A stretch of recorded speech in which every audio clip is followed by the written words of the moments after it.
Olá, pessoal! Neste vídeo vamos aprender a como inserir as condições de contorno e gerar a malha do nosso problema. Podemos então diminuir esses menus e focar aqui nas condições de contorno. Primeiro, vamos definir a temperatura inicial como sendo igual a zero.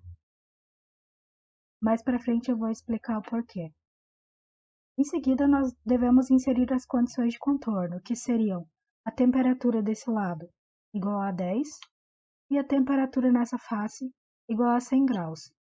Mas antes de continuar, vamos dar uma revisada na teoria sobre condições de contorno e entender como que elas são aplicadas na prática, em um problema de simulação tridimensional.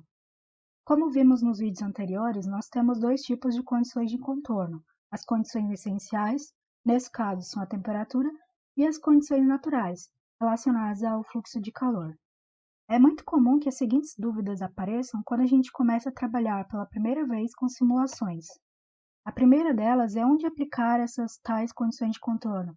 A gente deve aplicar na aresta, na face, no corpo inteiro.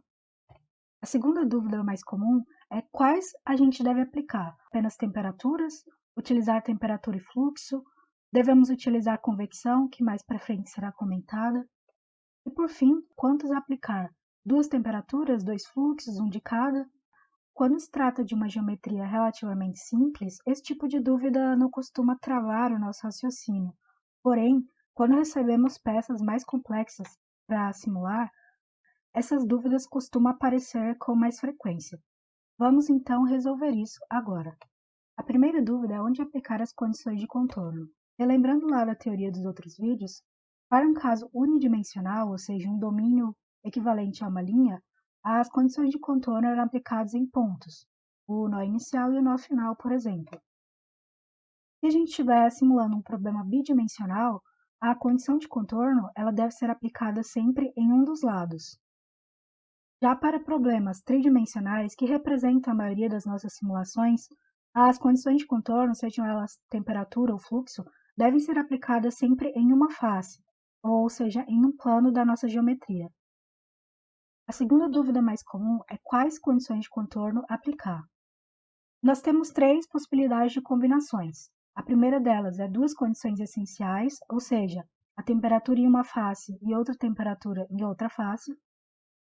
A segunda possibilidade é utilizar uma condição de contorno essencial e uma natural, ou seja, a temperatura em uma face e o fluxo em outra face. Por fim, temos essa terceira combinação, duas condições de contorno naturais, ou seja, dois fluxos.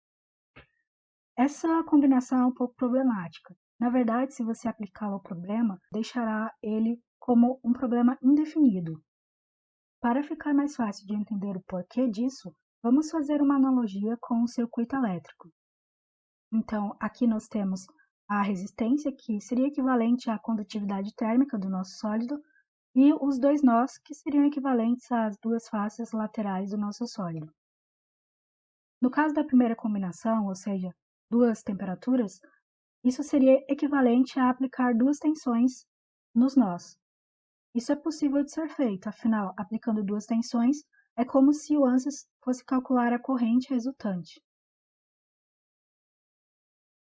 Na segunda combinação possível, temos uma condição de contorno essencial, equivalente à temperatura, e uma condição natural, equivalente ao fluxo. Novamente, isso também é possível de ser feito, pois se a gente aplicar uma tensão aqui e uma corrente ali, é como se o ANSYS precisasse calcular qual a tensão correspondente nesse nó. Porém, no caso da terceira combinação, se nós aplicássemos dois fluxos de calor, ou de forma equivalente duas correntes em série, isso não é possível fisicamente, certo?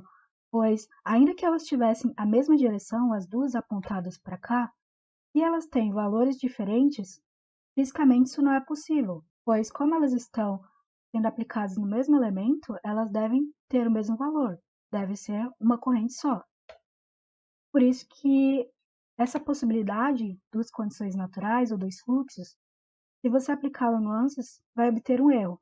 E esse é um erro muito comum entre o pessoal que está começando nas simulações. Voltando então para as nossas condições de contorno, vamos aplicar as duas temperaturas que comentamos anteriormente. 10 graus nessa face e 100 graus nessa outra face. Então, clicamos com o botão direito em Steady State, Insert e Temperature. Primeiro, precisamos selecionar em que face será aplicada essa condição de contorno. Então, cliquem na face de interesse e aqui em Geometry, cliquem em Apply. Como vocês podem ver, já está aplicada. Para o valor da nossa condição de contorno, vamos deixar aqui com 10 graus.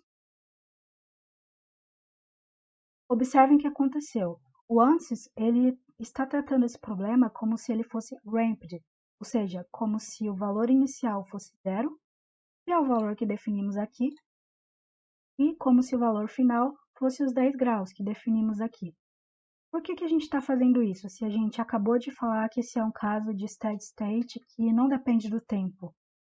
Caso a gente não utilizasse uma condição de contorno do tipo ramped, basicamente estaríamos pedindo para o ANSYS calcular a temperatura em um momento só. Então, obteríamos como resultado uma imagem estática. Nesse caso, utilizando uma viga como exemplo, obteríamos o valor das tensões ou deslocamento após o sistema atingir o seu equilíbrio estático.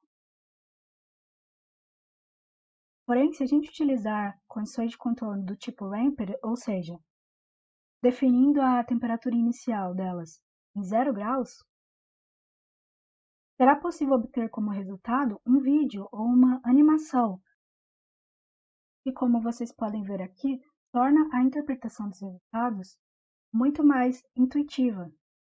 Entretanto, lembrem-se que esse vídeo não representa uma análise transiente completa, ou seja, essa curva aqui. Esse vídeo ele considera apenas que, no início, toda essa viga está em azul, ou seja, nenhum deslocamento, nenhuma tensão. E após uma variação linear nos valores, nós chegamos nos valores de equilíbrio estático. Então, esse vídeo ele não representa a realidade dessa simulação caso ela fosse transiente, afinal a variação aqui não seria linear. Mas tirando isso, essa é uma forma muito útil de se obter o resultado final da simulação. Agora falta só definir a temperatura no outro lado da parede. Então, inserimos uma nova temperatura, selecionamos a face correspondente. Relembrando então, 100 graus. Esse é um caso, portanto, daquela primeira combinação que vimos antes, ou seja, duas temperaturas como condição de contorno. O próximo passo é gerar a malha do nosso problema. Para isso, clicamos com o botão direito em Mesh, Insert, Sizing. Como vocês podem ver aqui, existem diversos métodos para a geração de malha, uns melhores que os outros, a depender da situação. Vamos escolher o método Sizing, através do qual é possível definir o tamanho dos elementos. Então, primeiro precisamos selecionar onde essa malha vai ser aplicada, que seria no corpo inteiro. Mudamos aqui a seleção de face para Body e, apertando a tecla Ctrl, clicamos nos 3 corpos. Aqui em Geometry, do Sizing, clicamos em Apply e nessa configuração definimos o tamanho dos nossos elementos. Como vocês podem ver, o ANSYS tem um padrão interno, mas vamos utilizá-los com um tamanho de meio metro. Lembrando que se a nossa parede tem 10 metros, ao longo dessa linha é como se nós tivéssemos 20 elementos, o que é um valor razoável, já que se trata de uma simulação relativamente simples. Aqui vocês podem ver que uma setinha verde apareceu, quer dizer que a nossa malha foi totalmente configurada. Agora, para gerá-la, clicamos com o botão direito em Mesh e depois em Generate Mesh.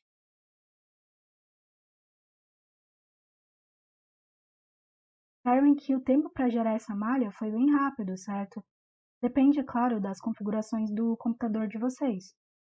Em outras palavras, o processo da discretização ele não costuma demorar para ser feito, e comparado à obtenção dos resultados finais, que costuma demorar mais. No próximo vídeo, vamos aprender a como resolver a nossa simulação para obter os resultados finais e também analisá-los para diferentes cenários.